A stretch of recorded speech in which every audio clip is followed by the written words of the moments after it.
এক বুক স্বপ্ন নিয়ে মালয়েশিয়া আসছিলাম। প্রতি মাসে সর্বনিম্ন করে হলে 70 হোক, আচ্ছা 70 বাদ দিলাম, সর্বনিম্ন হলে 50,000 করে মাসে কামাবো। খুব অল্প সময়ে নিজের স্বপ্নগুলো পূরণ করে দেশে ফিরবো রাজার বেশে। ধরেন মাসে আমি 70,000 করে আয় করলাম। যদি মাসে 70,000 করে আয় করি, তাহলে আমি কিন্তু এক বছরে দেখা যাচ্ছে 8,40,000 টাকা ইনকাম করতেছি।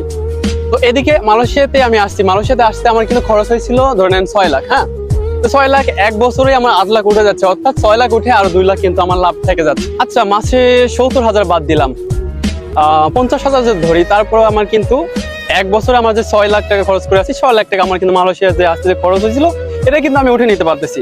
তো এক বছরের পর থেকে আমি যাই কামাবো, মাসে 50,000 করে যদি আমি কামাই, আমি কিন্তু খুব অল্প দিনে আমি আমার লক্ষ্যে পৌঁছে গিয়ে আমি কিন্তু সফলতা অর্জন করে বাংলাদেশ আবার চলে আসতে পারবো। মালয়েশিয়া আসার পরে বুঝলাম ধারণা আর বাস্তব যেটা, দুটা আসলেই ভিন্ন ধরনের একটা ডিফারেন্স।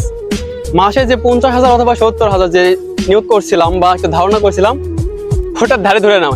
এখন যে বললাম 70 হলে আমার এক বছরে 8 লাখ, 50 যদি পাইতাম মাসে, তাহলে হচ্ছে এক বছরেই 6 লাখ। অর্থাৎ আমি এক বছরে আমার যেটা হচ্ছে ঋণটা সেটা পার করে ফেলতেছি, তারপরে আমার কিছু মানে এক্সট্রা থেকে যাচ্ছে। এটা একটা নিয়োগ ছিল।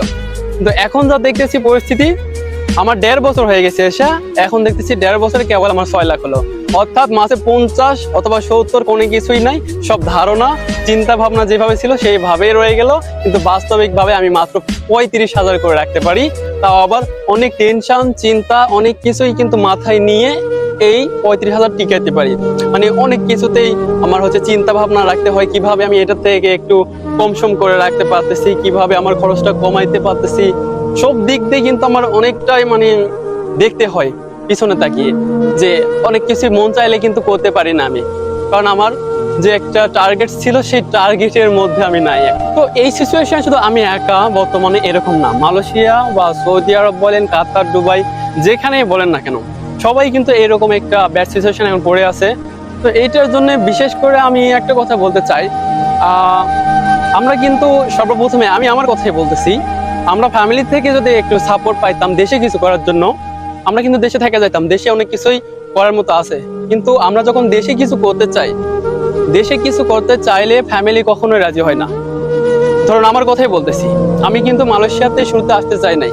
আমি বাড়িতে বলছিলাম আমার কিছু পুঁজি দেওয়া হোক, আমি একটা দোকানপাট করতে চাই। এতে কিন্তু পরিবার কখনো রাজি হয় নাই। যত মানে নেগেটিভ চিন্তা ভাবনা সবগুলো মাথায়, যে দোকান দিলে আমার হচ্ছে লস হবে, আমি এটা চালাইতে পারবো না, এটা দেখাশোনা করতে পারবো না, মানে এভরিথিং অনেক কিছু, অনেক অনেক কথা। হ্যাঁ, আমি কিন্তু শুধু দোকানের কথা বলেই কিন্তু শেষ করে নাই। দোকান দেওয়ার কথা যখন বললাম যে আমি একটা ব্যবসা বাণিজ্য করতে চাচ্ছি, এখানে কি বলে, তো এখানে তো ডাইরেক্টলি বাড়ি থেকে না করে দিল। এরপরে কিন্তু আমি আরেকটা কথা বলছি, যে দোকান দিতে যদি সমস্যা হয়, এখানে লস হবে, এটা সেটা অনেক কিছু চিন্তা ভাবনা করতেছেন, তাহলে আমার হচ্ছে আপনারা একটা কি করে দেন। আমি মানে আমার দিক থেকে যতটা চেষ্টা আমি করেছি বাড়িতে থাকার জন্য, আমি বলছিলাম তাহলে আমার হচ্ছে আমি আমার দিকে ভাবতেছি না, মানুষ হয়তো খারাপ নজর দেখে বা ছোট করে দেখে, আমি ছোট করে দেখতেছি না। আমি জাস্ট হালাল ভাবে একটা ইনকাম করে দেশে থাকতে চাচ্ছিলাম। এই জন্য আমি কিন্তু সিএনজি চালাতেও রাজি হয়েছিলাম, যে আমার একটা সিএনজি নিয়ে দেন, এখানে যদি মোটামুটি 5-6 লাখের মতোই লাগে, তো সেম প্রবাসের মতোই, তো আমার এটা করে দেন, আমি বাড়িতেই থাকতে চাই। সিএনজির কথা যখন বললাম, সবার আগে আমার মা কিন্তু আপত্তি করলো, সিএনজি নেওয়া যাবে না। আমি বললাম কেন সিএনজি নেওয়া যাবে না? বলে সিএনজি নিলে তুই চালাতে পারিস, তুই রাস্তায় যাবি অ্যাক্সিডেন্ট করে, প্রথম দিনেই অবস্থা খারাপ, এটা সেটা, মানে অনেক ব্যাড কমেন্ট।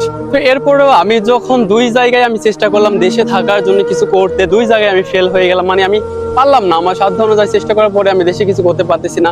কিন্তু আমার ভিতরে সবসময় একটা টেনশন চিন্তা ভাবনা কাজ করতেছিল।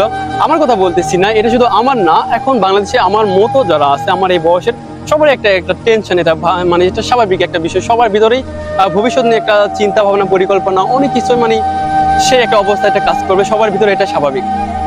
তো যখন আমি এটা পারলাম না, আমি আসলে অনেক টেনশনে পড়ে গেলাম। এরপরে আমি আবার আরেক রাস্তা, বিকল্প রাস্তায় বেছে নিলাম, যে আমি তাহলে বাইরে যাব। এটা কি বলে, এটা খুব ভালোভাবে আমি জোর দিলাম শুরুতে, এটাও আমি সাপোর্ট পাই নাই।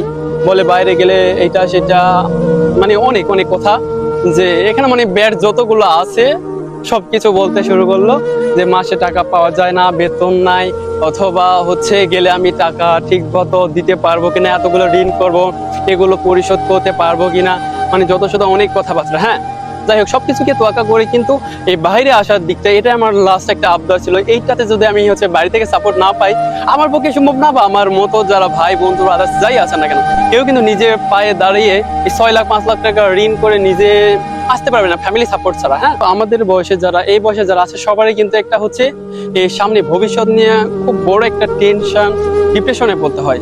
তো এই ডিপ্রেশনের দিক থেকেই কিন্তু আমরা অনেকটাই যত সাধ্য আছে সাধ্য অনুযায়ী আমরা চেষ্টা করে বাইরে আসতেছি। তো এখন আমি এটা বলতেছি, বাইরে আসলাম, আমরা যে স্বপ্ন টপ্ন নিয়ে আসলাম বাইরে, এই স্বপ্নটা কি আদৌ পূরণ করা খুব সহজ হয়ে উঠতেছে বাইরে এসে? তো আমি আমার প্রথম পরিকল্পনা থেকে যেটা ভাবছিলাম যে মাসে 50 বা 70 হাজার টাকা যদি পাই, আমি মোটামুটি 3 বছর 4 বছর, খুব হলে 4 বছর থেকে চলে আসতে পারবো। খুব বেশি কোটিপতি হওয়ার আমার স্বপ্ন আবার নেই। ভাবছিলাম হয়তো বা 20 22 24 লাখ হলে আমি চলে যাবো, কিছু একটা ব্যবসা বাণিজ্য করে খাবো। এখন দেখতেছি যে পরিস্থিতি মালয়েশিয়াতে, সবাই বেশিরভাগই এরকম অবস্থা।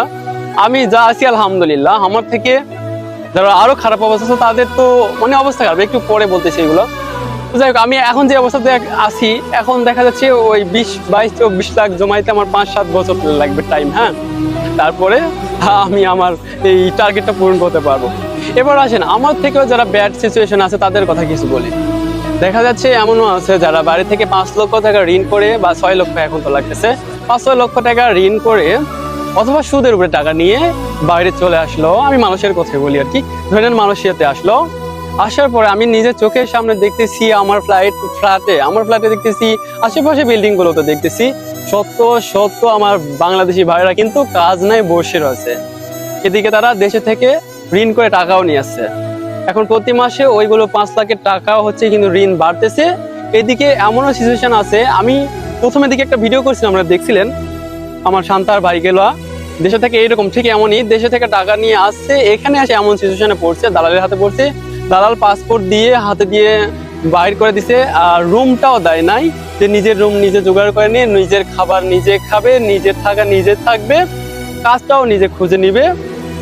তো এই সিচুয়েশনে এই বড় ভাইরা দেখলাম এখন মালয়েশিয়া তো কাজ করে বাড়িতে দেওয়া তো দূরে থাক, বাড়িতে এতগুলো ঋণ থাকা সত্ত্বেও আবার আত্মীয় স্বজনের কাছ থেকে টাকা নিয়ে মালয়েশিয়া তার চলাফেরা খাওয়া খরচ সেটা জোগাড়িতে হচ্ছিল। আর সে ভাই বেশ কিছুদিন আমার রুমেও ছিল। তো এটা একদম আমার চোখের সামনে ঘটা কাহিনী। তো আজকে এই ভিডিও করার কারণ এইটা না যে আমার যেগুলো ছোট ভাই বড় ভাই যারা বাইরে আসতে চাচ্ছে তাদের ভিতরে ভয় ভীতি ঢুকে দেওয়া, তাদের বাইরে আসতে বারণ করে দেওয়া, এরকম কিছুই না। আমি জাস্ট বলতে চাচ্ছিলাম, ফার্স্ট অফ অল আপনারা আগে চেষ্টা করবেন দেশে কিছু করার জন্য। হ্যাঁ, ফ্যামিলি যদি সাপোর্ট করে দেশে কিছু করার যদি সিস্টেম হয়ে ওঠে, আপনার দেশে কিছু করার চেষ্টা করেন, এটা হলো নাম্বার 1, আপনি চেষ্টা করবেন। এরপরে যদি নাই পারেন, আপনি যদি বাইরে আসতেই হয়, আসুন। আপনার চিনা জানা ভালো কোনো লোকের যদি খোঁজে যদি আসতে পারেন, আর সে যদি আপনার কাজ কোম্পানি ভিসায় দিতে পারে, এবং যেই কোম্পানিগুলো খুব রানিং ভালো চলতেছে, ওভারটাইম থাকবে, আপনার খুব ভালো কিছু এখান থেকে আর্নিং আপনি করতে পারবেন, এরকম শিওর হওয়ার পরে এবং খুব ভালো ক্লোজ কারোর মাধ্যমে যদি আসতে পারেন, আমার মনে হয় আপনার জন্য ভালো কিছু আসবে এখান থেকে। এই চেষ্টাটা আগে করুন। এই চেষ্টা না করে আপনারা হুটহাট করে লাখ লাখ টাকা ঋণ করে প্রবাসে এসে বিপদে পড়বেন না। বিপদে পড়ার পরে কিন্তু আপনার পরিস্থিতিটা অনেক খারাপ হয়ে যাবে যদি কাজ না পান। বাড়িতে এতগুলো ঋণ থাকার পরে আপনি মরে যেতে ইচ্ছা করবে, এইরকম একটা অবস্থায় আপনি সিচুয়েশনে কিন্তু পড়ে যাবেন তখন। আর আরেকটা কথা বলি, আপনারা প্রবাসীদের অনেকের চলাফেরা খাওয়া দাওয়া এটা সেটা ঘোরাফেরা, এই যে ধরে নেন আমি ঘুরতেছি, এটাই দেখে আপনারা অনেকেই মনে করেন, চিন্তা ভাবনা খুব সহজে এটা একটা ধারণা করে নেন, এই যে কাজ নাই, কাজ করতেছে না, কি করতেছে, ঘুরে বেড়াইতেছে, অনেক ভালো আছে, এরা অন্যরকম একটা বিন্দাস লাইফ কাটাইতেছে। এটা টোটালি আপনাদের একটা ভুল ধারণা। আমরা ক্যামেরার সামনে যতটুকু দেখাই আপনারা কিন্তু ততটুকুই দেখতে পান। আমরা যতটুকু ভালো কিছু শেয়ার করি অতটুকুই দেখতে পান। আমরা কিন্তু ক্যামেরার সামনে আমাদের খারাপ সিচুয়েশন, খারাপ কিছু দুঃখ কষ্ট এটা সেটা কিন্তু বলতে আসি না। এই জন্য কিন্তু আমাদের এই পিছনের গল্পটা আপনারা জানতে পারেন না। হ্যাঁ, তো বাইরে থাকলেই সবাই যে সুখ শান্তি থাকতেছে এমন কিছু না। আমি আমার চোখে দেখা, আমি আমার পাশের বিল্ডিং এ বা আশেপাশে যেটা হোক, আমি অতটা ক্লিয়ার করতেছি না, আমার চোখে দেখা দেখতেছি এমনও ভাইরে যে প্রথমে কাজ ছিল, আমি প্রথম আসার পরে আমার এত ভালোবাসতো, আমার অনেক দিক থেকে হেল্প করতো। তো হঠাৎ করে সেই ভাইয়ের কাজটার সমস্যা হওয়ার কারণে আমি এখন বর্তমান দেখতেছি সেই ভাই বাইরে কি বলো বাংলা ভাষায় টোকায় যে ময়লা কুড়ায়, এই ময়লা কুড়ানোর কাজ করতেছে। কারণ এটা নিজের দেশ না, টাকা না পয়সা না থাকলে আরেকজনের থেকে নিবে খাবে, এরকম কিছু না। তো নিজের কষ্ট নিজেরই ভোগ করতে হয়। যতটুকু ভালো আমরা দেখানোর চেষ্টা করি ততটুকুই দেখতে পারেন। হ্যাঁ, তো এর বাইরে যেটা সেটা কিন্তু আমরা দেখতে পান না। বাইরে প্রবাসে যারা থাকে সুখ দুঃখ মিলাই থাকে। তো আপনাদের হচ্ছে লাস্টে এটা আবারও বলতেছি, এই ভিডিও করার কারণটা হচ্ছে আপনারা যারা বাইরে আসতে চাচ্ছেন প্রথম অবস্থায় আপনারা একটু চিন্তা ভাবনা করবেন দেশে কিছু করার জন্য। দেশে কিছু না হলে তারপরে বাইরে আসা চিন্তা ভাবনা করেন। আমরা শুরুতেই দেশে থেকে কিছু করার কথা এই জন্যই বলি, আপনি দেশে থেকে যদি নিজের জন্য নিজে কিছু করতে পারেন, এখানে ধরুন আপনি একটা ব্যবসা বাণিজ্য খুললেন, দোকানপাট করেন, অথবা যে কোনো কিছু একটা করলেন, এখানে আপনি ইচ্ছা করলে আপনার অসুস্থতার সময় আপনি কিন্তু রিল্যাক্সে বাড়িতে রেস্টে থাকতে পারবেন। আর বাইরে আপনি হচ্ছে অসুস্থ হলে কোম্পানি আপনি দেখবে না অতটা অসুস্থতা। আপনার 12 ঘন্টা ডিউটি করতেই হবে, আপনার জামা কাপড় আপনাকে ওয়াশ করতে হবে, আপনার রুম আপনাকে ক্লিয়ার করতেই হবে, আপনার যে রুটিন চলাফেরার গুলো ঠিকভাবে আপনাকে করতে হবে। আমি আমার কথা বলতেছি, আমি আমার বাড়িতে যদি বলেন আমি ছুটির দিনে খুব কম কথা বলি, তো এর বাইরে আমি যতটুকু কথা বলি আমি প্রতিদিন, আমি ভাত খাওয়ার টাইমটা তো কথা বলা ঠিক না, এটা আপনাদের জানানো আমার মনে হয় ঠিক হচ্ছে না।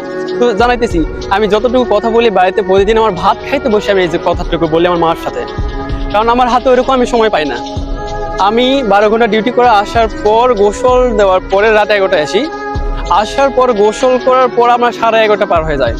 এই টাইমে মার সাথে ভাত খাইতে কিছুক্ষণ কথা বলে ভাত খাওয়ার টাইমে, এরপরে রাখা দিয়ে এই অত রাতে তো আবার মা থাকে না জায়গায়, মা ঘুমিয়ে যায়, আমি হালকা খুব হলে 40 মিনিট ফোন মানে চাপার সময় পাই, এরপর আবার ঘুমিয়ে যাইতে হয়, খুব জলদি কিন্তু ঘুমিয়ে পড়ে যাই। কারণ আবার সকাল উঠলেই কাজ, মানে কাজ ছাড়া আর কিছু দেখি না, সকাল হলেই কাজ, আর কাজ শেষ হলে এক ঘুমিয়ে রাতটা শেষ, আবার সকাল হলেই কাজ। কাজ ছাড়া, কাজের উপরে আর বিকল্প কিচ্ছু নেই, কাজ ছাড়া কিছুই নেই প্রবাসীদের জীবনে। যাই হোক, অনেক কথাই বললাম, কথাবার্তা বলার মধ্যে আমার ভুল ভ্রান্তি হয়েছে আমি শিওর। তো এগুলো আপনারা ক্ষমা দৃষ্টিতে দেখবেন। আপনারা সবাই ভালো থাকবেন, সুস্থ থাকবেন, আমার জন্য দোয়া রাখবেন। আসসালামু আলাইকুম।